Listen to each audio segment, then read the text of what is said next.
Mushroom शेती म्हटलं की आपल्या डोळ्यासमोर येते खर्चिक आधुनिक शेड.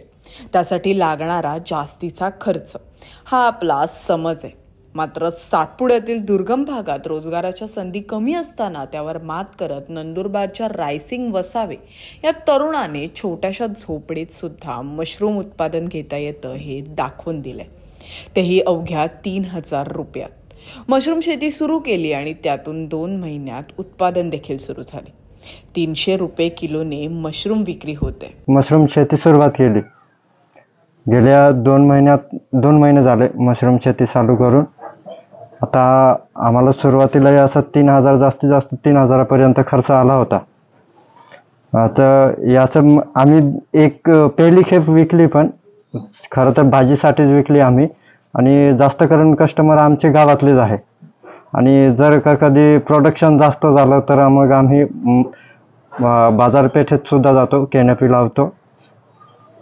हे किती रुपये प्रमाणे विकले जातात सर? आम्ही किलोचे काय किंमत असते? किलो 1 किलो 300 रुपयेपर्यंत. आणि कशात काम मात येतात हे? सर, शुगर डायबिटीस वाल्यांना जास्त करून हे लोक घेतात.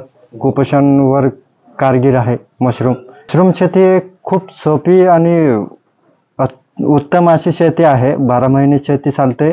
कमी खर्चात आणि चांगलं उत्पन्न देणारी शेती आहे. तुम्ही घर बसल्या आणि घरात मशरूम शेती करू शकतात. नंदुरबार जिल्ह्यातील आदिवासी रोजगारासाठी स्थलांतर होत असतात.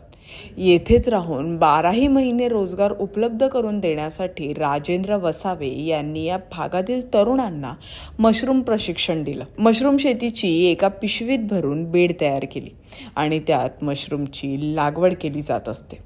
त्यातून राहत्या घरात 10x20च्या जागेत 12माही मशरूम शेती होत असते. त्या घरात कमीत कमी जागेमध्ये हे जे लावलेले आहे हे 10x20 एवढे जागात हे लावलेले आणि ही मशरूम शेती 12 महिने असते.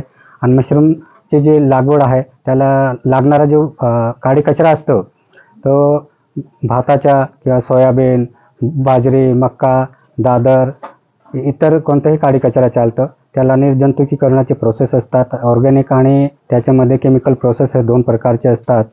तर निर्जंतुकीकरण केलेला जो भुसा असतो त्याच्यात आपण हे जे बॅग बनवलेलं आहे याच्यात आपण स्पॉन सांगतो शास्त्रीय भाषेमध्ये, त्याला बियाणे असं सांगितले जाते. ते बियाणे आपण ह्या बॅगमध्ये लेअर टू लेअर भरतो आणि याच्यात पोषक वातावरण जे राहिलं, आता पोषक वातावरण आहे, या बॅगमधून जे मशरूम जे निघतात ते मशरूम 15 ते 20 दिवसामध्ये 22-25 दिवसाच्या आत खाण्यासाठी तयार होऊन जातात, परिपक्व होतात. आणि याचे खाण्याचे अनेक फायदे जसे शुगर आहे, डायबिटीज आहे किंवा कॅन्सर किंवा जे कुपोषण आहे तर कुपोषणसाठी हे चांगले आहे. ज्याचं हिमोग्लोबिन कमी आहे त्याच्यासाठी हे चांगले आहे. किंवा मस्तिष्क जे कमी ह्याच्यात हे असतं किंवा हाडांचे जे अडचणी असतात तेही दूर होतात. असे भरपूर काही याचे आयुर्वेद फायदे आहेत. त्यामुळे गावातले, पहिलं तर शहरातल्या लोकांना आहे आम्ही वेगवेगळे ठिकाणी स्टॉल लावले. आता गावातल्या लोक आहे मार्केटिंगही करायला जास्त दूर जावं लागत नाही. तर घरी बसल्या जे महिला असतात ते विक्री करत असतात. आम्ही कमीत कमी एक पॅकेजिंग तयार करतो 50 रुपयाला. आणि किलो जर कोणी घेत असेल तर कमीत कमी आम्ही 200-250 रुपये ते 300 रुपयेपर्यंत आम्ही किलोने विक्री करतात. सध्या नंदुरबार येथंच स्थानिक बाजारपेठेत मशरूमला मागणी आहे. जास्तीची मागणी आली तर शेजारील गुजरात राज्यातही मशरूम पाठवलं जातं. एका छोट्याशा झोपडीत सुद्धा मशरूमचं उत्पादन घेऊन चांगला पैसा कमवता येतो हे या तरुणानं शेतकऱ्यांना दाखवून दिलंय.